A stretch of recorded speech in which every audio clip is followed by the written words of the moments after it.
ప్రభు అయిన యేసుక్రీస్తు వారి నామములో మా వీక్షకులందరికీ శుభాలు తెలియజేస్తున్నాను. ప్రభు చిత్తమైతే ఈ వీడియోలో అపోస్తలుడైన పౌలు గారు కొరింథీయులకు రాసిన 1-2 గ్రంథాలను క్లుప్తంగా అధ్యయనం చేస్తాం. మరియు ఈ గ్రంథం యొక్క పరిచయమును, గ్రంథకర్తను గురించి, వ్రాయబడిన కాలము, కొరింథీ పట్టణమును గురించి, కొరింథీ సంఘములో ఉన్నటువంటి యేసుక్రీస్తు ప్రభువును గురించి ముఖ్య వచనము, అలాగే ఈ పత్రిక యొక్క ముఖ్య వచనము, ముఖ్య వార్త, ముఖ్య మనుషులు, ముఖ్య స్థలాలు, ముఖ్య అధ్యాయము, కొరింథీ సంఘంలో ఉన్నటువంటి సమస్యలు, కొరింథీ పత్రిక యొక్క గ్రంథ విభజన, ముఖ్య వివరాలను చూస్తాము. కొరింథీ ప్రాచీన గ్రీసునకు ఒక ముఖ్యమైన పట్టణంగా పేరుగాంచెను. ప్రపంచవ్యాపకమైన వ్యాపారము, అక్రమ కార్యములు, విగ్రహారాధన మొదలైన వాటితో నిండిన ఒక నగరంగా కొరింథీ ఉండెను. ఇక్కడ పౌలు గారు ఒక సంఘమును స్థాపించెను. అన్య జనులలో నుండి పిలువబడి ప్రత్యేకించబడిన సంఘము ఎదుర్కొంటున్న సమస్యలు, ఎదిరింపులు, పోరాటములు మొదలైనవి ఈ మొదటి పత్రికలో వివరించబడుచున్నవి. కొరింథీ సంఘపు సహవాసములో ఏర్పడిన చీలికలు, వాదనలు, నీచమైన నడవడి, అక్రమము, తప్పు మార్గమును ఉపయోగించిన ప్రభువు బల్ల, కృపావరములు మొదలగు వాటిని గురించి ఈ పత్రికలో పౌలు చెబుతున్నాడు. శిక్షార్హమైన ప్రవర్తన గురించిన ఆజ్ఞల విషయమై కొరింథీ విశ్వాసులు వ్రాతపూర్వకంగా అడిగిన ప్రశ్నలకు సమాధానము మరియు తన అభిప్రాయములను పౌలు గారు ఈ పత్రికలో తెలియజేశారు. మరియు అక్రమ కార్యములతో నిండిన లోకంలో విశ్వాసులు ఎట్లా జీవించాలో ఈ గ్రంథము తెలియజేసేదిగా ఉంది. గ్రంథకర్త అపోస్తలుడైన పౌలు గారు. వ్రాయబడిన కాలము క్రీస్తు శకం 56. అనగా పౌలు గారు తన యొక్క 3వ సువార్త దండయాత్ర పయనంలో ఎఫెసులో 3 ఏండ్ల సేవ చివరి కాలంలో రాసినాడు. కొరింథీ పట్టణం గురించి చూస్తాం. గ్రీసునకు ముఖ్య పట్టణమైన కొరింథీ అకయ ప్రాంతం వరకు రాజధానిగా ఉండెను. ఫెలోస్పనీసస్ అను పేరుతో పిలువబడిన ఈ స్థలము ఉత్తర గ్రీసుతో కలిసి ఒక ముఖ్యమైన అగాధ భాగంలో కొరింథీ పట్టణంగా ఏర్పడింది. ఈ పట్టణానికి తూర్పు భాగంలో ఐగుప్తు సముద్రము, పడమరన అట్లాంటిక్ సముద్రము ఉంది. ఈ భూభాగము 2 ఓడరేవులు గల పెద్ద వ్యాపార కేంద్రంగా ఉండెను.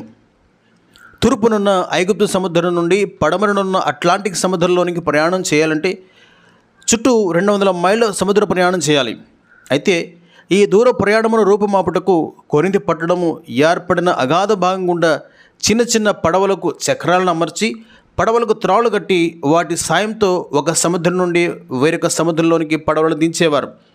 అయితే ఈ అగాధ భాగంలో తక్కువ వెడపులో ఒక కాలువను నిర్మించాలని నీరో మొదలగు రాజులు ప్రయత్నించినను చివరికి 1893లో మాత్రమే అది సాధ్యమైంది. మరియు అన్య దేవతల గుడులతో నిండిన పట్టణముగా కొరింథీ ఉండెను. ప్రేమ దేవత యొక్క ఆరాధకులుగా ఇక్కడికి వచ్చేవారు వ్యభిచారం చేసేందుకు అధికారం పొందినటువంటి 1000 మంది వేశ్యలతో ఇష్టానుసారంగా ప్రవర్తించేవారు. సభ్యత, సంస్కారము, క్రమములను పక్కనబెట్టి అల్పకాల భోగేచ్ఛలతో మునిగి డబ్బును ఖర్చు చేయని ఇష్టపడిన వారు ఏర్పరచుకున్న మొదటి స్థలముగా ఈ కొరింథీ ఉండెను. కొరింథీయులు అనగా వ్యభిచారము, అక్రమములు అనే వాటికి పర్యాయ పదముగా ప్రాచీన కాలంలో ఈ స్థలము అంతగా ప్రసిద్ధి చెందింది. అంతేకాదు అనేక జాతి, మత దేశస్థులు కలిసి ఏకముగా జీవించిన ఒక పెద్ద పట్టణముగా కొరింథీ వర్ధిల్లెను. జారత్వము, విగ్రహారాధన, దోచుకొనుట, దొంగతనము కొరింథీయుల సహజ లక్షణములు. విశ్వాసులను ఇటువంటి అలవాటు నుండి లాగి బయటకు నడిపించడమే పౌలు యొక్క ఉపదేశ ఉద్దేశం. దొంగల పనితనమును చూపించే స్థలములు ఏవనగా కొలనులు, వ్యాయామ నిలయములు వంటివి. అక్కడ విడిచిన వస్త్రములను దొంగిలించి వెళ్ళుట వారి సహజ వృత్తి. మధుపాన అలవాటు అంటే ఒక త్రాగుబోతు అనటకు బదులుగా అతడు కొరింథీయుడు అంటే చాలును.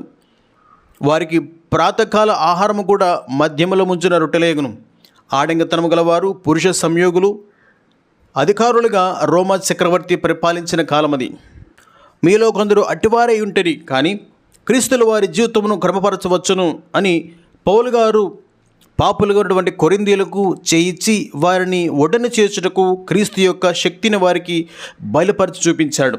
భ్రష్టత్వంతో జీవించడం కాదు, దేహముతో దేవుణ్ణి మహిమపరచాలంటూ వారికి బోధించెను. మన దేహము దేవునికి ఆలయమైనదన్న సంగతి మరవకూడదు. క్రీస్తు రక్తంతో వెలుబెట్టి కొనబడిన మనము మన సొత్తు కాదు, మనం దేవుని మహిమను వెంబడించాలని పౌలు గారు కొరింథీ సంఘానికి ప్రసంగించెను. దీనిని మనం 6వ అధ్యాయంలో చూడగలం. సువార్తకు పూర్తిగా వ్యతిరేకత ఉన్నటువంటి ఈ స్థలంలో పౌలు గారు తన 2వ సువార్త దండయాత్ర సమయంలో ఒక సంఘమును స్థాపించాడు. మాసిధోనియాలో తనకు ఏర్పడిన ఉపద్రవము పౌలు గారిని దక్షిణాన ఉన్నటువంటి ఏథెన్సుకు నడిపించెను. అక్కడ నుండి కొరింథీకి వచ్చాను. అక్కడ ప్రిస్కిల్ల అనువారితో కలిసి డేరాలు కుటుంబాన్ని చేయొచ్చు విశ్రాంతి దినములను సమాజ మందిరానికి పోయి వారికి యేసు క్రీస్తుని గురించి సువార్తను ప్రకటించాను. ఇక్కడ నుండే 1-2 తెస్సలోనికుల పత్రికలు కూడా పౌలు గారు రాశాను. ఇక్కడ ఎదురింపులు పెరిగినందున తన సువార్త పనిని యూస్తు అను భక్తిగల యూదుని గృహంలోనికి మార్చాను. క్రీస్తు శకం 51-52 సంవత్సరాలలో 2 సంవత్సరాలు అక్కడే ఉండి సేవ చేశాను. పౌలు గారు తన 3వ సువార్త దండయాత్రల మధ్యలో ఎఫెసులో వాక్యం నేర్పిస్తున్న కాలంలో క్లోయ ఇంటివారి మూలంగా కొరింథీ సంఘంలో విభజన గురించి తెలుసుకున్నాడు. కొరింథీ సంఘము 3 గల ఒక నివేదికను ఏర్పరిచి పౌలునదుకు పంపిరి. కొన్ని ప్రాముఖ్యమైన భేదింప వీలు కాని కార్యముల గురించి కూడా తీసుకుని వచ్చిరి. ఈ సమస్యలకు జవాబు అన్నట్లుగా వ్రాయబడినదే ఈ పత్రిక. కొరింథీ సంఘములో యేసు క్రీస్తు విశ్వాసుల యొక్క జీవితంలో అన్ని అంశములలోనూ క్రీస్తును గురించిన ప్రసక్తి ఘోషించుచున్నది. దేవుని మూలముగా ఆయన మనకు జ్ఞానము, నీతియు, పరిశుద్ధతయు, విమోచనమును ఆయను. ముఖ్య వచనం: సహోదరులారా, మీరందరూ ఏక భావంతో మాట్లాడవలననియు మీలో కక్షలు లేక ఏక మనసుతోనూ ఏక తాత్పర్యంతోనూ మీరు సమృద్ధి గలవారై ఉండవలనని మన ప్రభువైన యేసు క్రీస్తు పేరట మిమ్మను వేడుకొనుచున్నాను.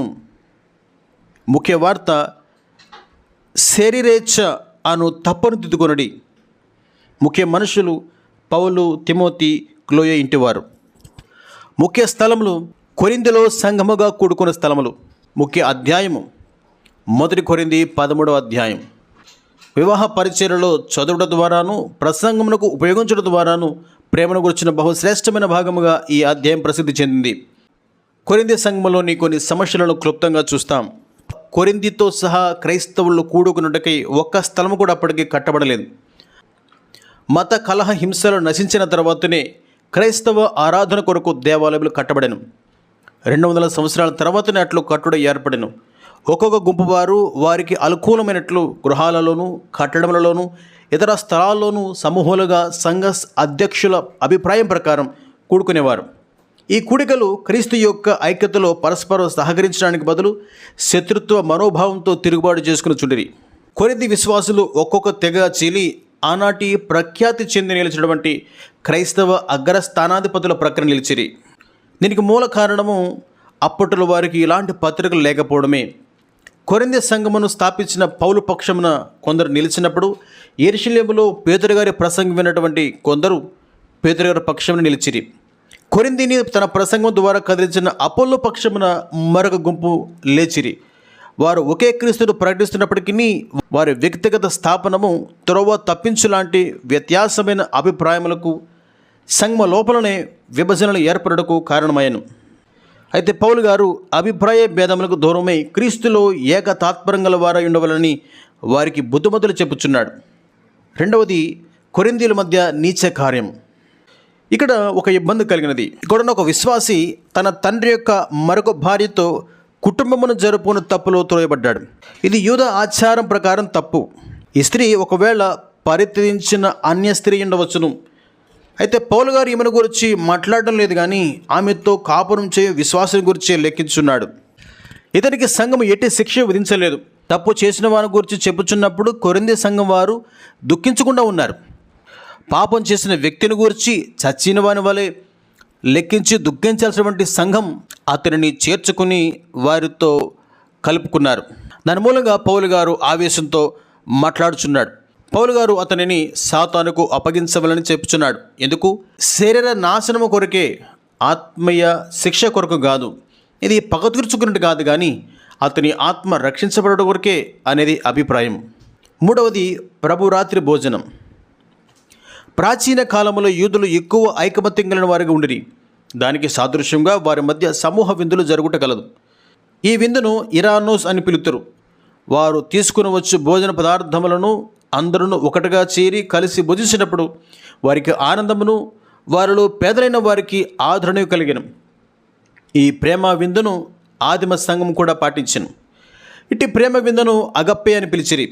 భాగ్యవంతులు, బీదవారు వారి వారి అర్హతకు తగినట్టుగా ఈ విందుకు సహకరించినందున సంఘంలో ఉన్నటువంటి బీదవారికి వారంలో ఒక రోజు లభించేటువంటి తృప్తికరమైన భోజన సమయంగా ఇది ప్రసిద్ధిగాంచింది.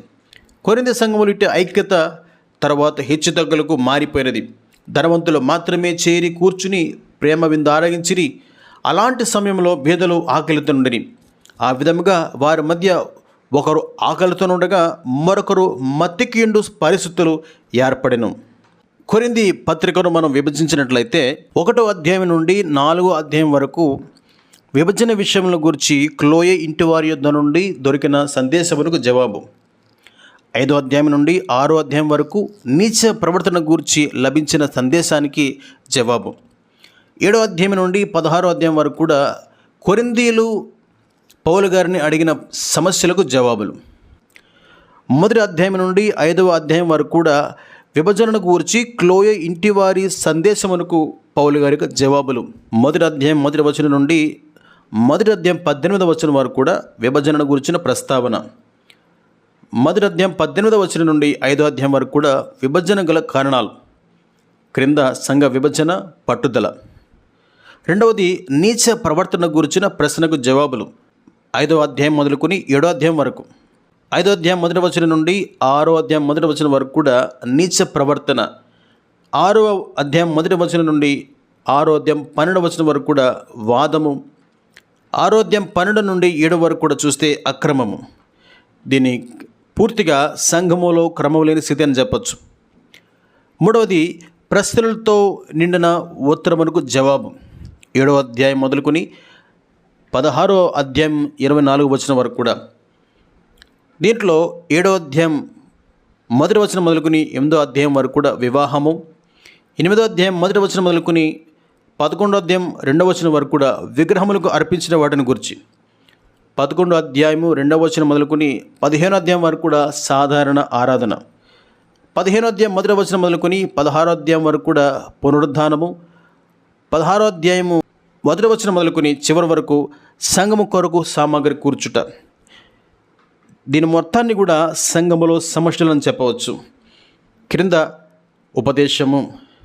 స్థలము ఎఫెసులో నుండి రాశాను. కొన్ని ముఖ్య వివరాలు. పరిశుద్ధ గ్రంథములోని 46వ పుస్తకం, అధ్యాయములు 16, వచనములు 437. కొరింథీయులకు రాసిన 2వ పత్రిక. పౌలు కొరింథీయులకు రాసిన మొదటి పత్రికకు తర్వాత అబద్ధ బోధకులు అక్కడికి పోయి పౌలుకు వ్యతిరేకంగా ప్రజలను పురుగొల్పి రెచ్చగొట్టిరి. పౌలు దృఢత్వం లేనివాడును, అస్థిరుడును, పనులకును పలుకులకును అప్రయోజకుడును, వేషధారియు, యేసు క్రీస్తు యొక్క అపోస్తలుడు అనబడ్డానికి అనర్హుడని అతని గురించి చెప్పిరి. ఇట్టి పరిస్థితిని సంధించుటకు తీతును పౌలు కొరింథీయులకు పంపెను. తీతు తిరిగి వచ్చినప్పుడు కొరింథీయులకు ఏర్పడిన మారు మనసును గురించి విని సంతోషించాను. పశ్చాత్తాపడిన అనేక మందికి కృతజ్ఞతలు చెప్పుటకును, మారు మనసు పొందని కొందరితో న్యాయమైన వాదన చేటుకును ఈ 2వ పత్రికను పౌలు గారు రాశాను. పత్రిక ద్వారా అతడు తన స్వభావమును, ప్రవర్తనను, యేసు క్రీస్తు యొక్క అపోస్తలుడు అనే స్థితిలో ఉన్నటువంటి అతని పిలుపును గురించి వారితో తర్కించాను. పౌలు యొక్క మొదటి పత్రికకు కొరింథీలో మంచి ప్రతిఫలం ఏర్పడింది. అయితే అక్కడ జొరబడిన కొందరి తప్పుడు బోధకులు పౌలు యొక్క అపోస్తలత్వమును గురించి ప్రశ్నలు లేపిరి. వీటన్నిటికంటే ఇంకను అతనిపై అనేక విధములుగా కొరతలు చెప్పిరి. వారి వివాదములకు జవాబే ఈ పత్రిక. ఈ పత్రిక వ్రాయటకు పౌలుకు అయిష్టంగా ఉండెను. ఎందుకనగా ఇక్కడ సమస్య ఏమనగా అతని అపోస్తలత్వమును గూర్చినదే. ఇందుకు జవాబు ఖచ్చితంగా చెప్పవలను. తన అపోస్తల అధికారమును, పరిచయను దృఢపరచడం, కొరింథీయులలోని అబద్ధ బోధకులను ఖండించడమే ఈ గ్రంథం యొక్క ముఖ్య ఉద్దేశం. గ్రంథకర్త అపోస్తలుడైన పౌలు ఎవరికి రాసిననగా కొరింథీ సంఘమునకు భూ దిగంతములో ఉన్నటువంటి క్రైస్తవ విశ్వాసులకును. వ్రాయబడిన కాలము సుమారు క్రీస్తు శకం 56 మాసిధోనియలో ఉన్నప్పుడు. గ్రంథ చరిత్ర. కొరింథీయుల కొరకు పౌలు 3 పత్రికలు రాశాను. వాటిలో మొదటి పత్రిక దొరకలేదు. 2వ పత్రిక అయిన మొదటి కొరింథీయులలో వారి యొక్క పొరపాట్లను దిద్దుట, వాటితో కొన్ని కార్యములను బోధించుటకు కఠినమైన మాటలు ఉపయోగించాను. అధిక పక్షముగా సంఘములోని భాగస్థులు ఆ ఆలోచనలను అంగీకరించిరి. ఆయనను పౌలు యొక్క అధికారమును, మనోభావమును ప్రశ్నించుటకు కొందరు కొరింథీ సంఘములు ఉండిరి. మొదటి పత్రికను వ్రాయినప్పుడు పౌలు ఎఫెసులో ఉండెను. అక్కడ నుండి తిమోతిని కొరింథీనుకు పంపుటకు తీర్మానించుకొనెను. పంపబడిన తిమోతి తిరిగి వచ్చి పౌలుకు విరోధంగా లేపిన వ్యతిరేకతలను గూర్చి అతనికి చెప్పాను. ఆ తర్వాత అతడు కొరింథీనుకు వెళ్ళుటకై ఒక స్వల్పకాల ప్రయాణమును మిక్కిలి మనోవేదనతో కొనసాగించాను. ఆ తర్వాత పౌలు ఎఫెసునకు తిరిగి వచ్చి ప్రతికూల అధ్యక్షుని హెచ్చరించుటకు వేదనతో ఒక ఉత్తరం రాశాను.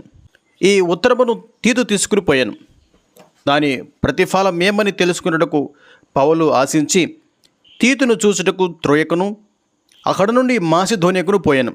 తన అపోస్తలుల అధికారమునకు వ్యతిరేకించి నిలబడినందుకు కొరింథీలో అధిక పక్షపు వారు మనస్తాపపడిరి. అది ఎరిగిన పౌలు ఆదరించబడెను. అయినను కొంతమంది విడవొక్క పౌలును వ్యతిరేకించుచూ వచ్చిరి. వీరు యూదా మత ఆసక్తి గలవారిచే ప్రోత్సహించబడినవారు.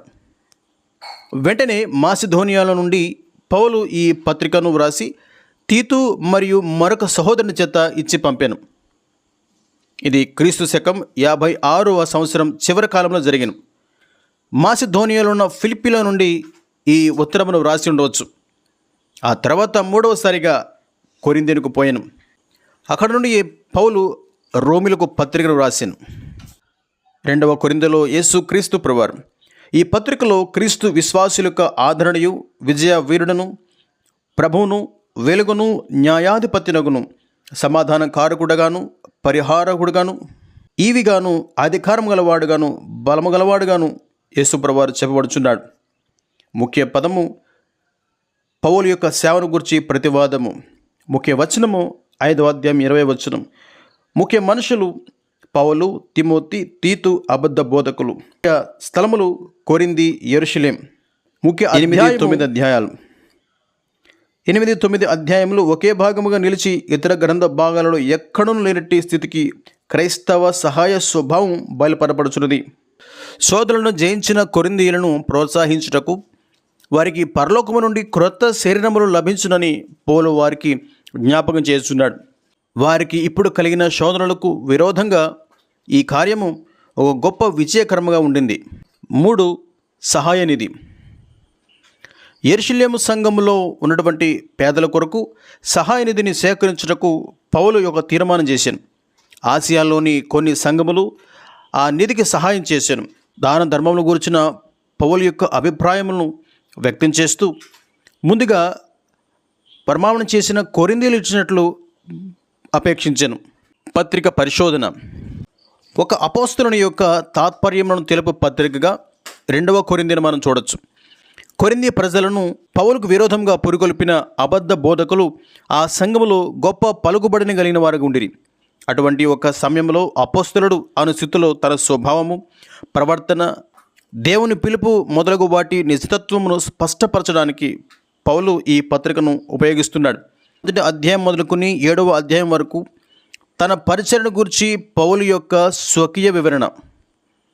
8వ అధ్యాయం 9వ అధ్యాయం మనం చూసినట్లయితే పరిశుద్ధుల కొరకైన పౌలు సేకరించిన సహాయనిధి సేవ.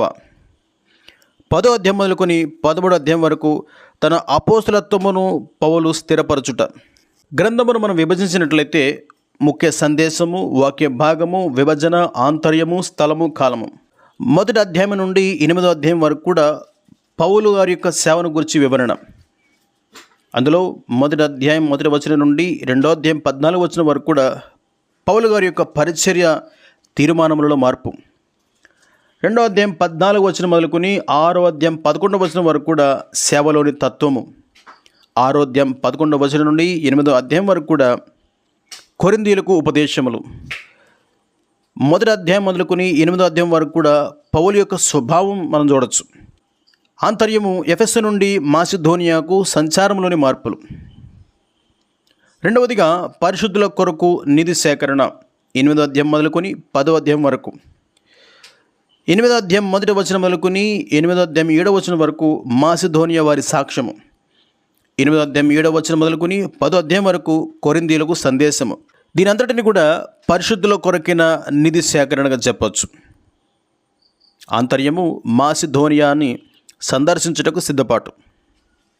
3వది పౌలు అపోస్తలత్వమును గురించి దృఢపరచుట. 10వ అధ్యాయము 1వ వచనం మొదలుకొని 13వ అధ్యాయం చివరి వరకు కూడా మనం ఈ భాగాన్ని చూడొచ్చు. 10వ అధ్యాయం మొదటి వచనం మొదలుకొని 11వ అధ్యాయం మొదటి వచనం వరకు నేరం మోపిన వారికి తగిన ఫలం.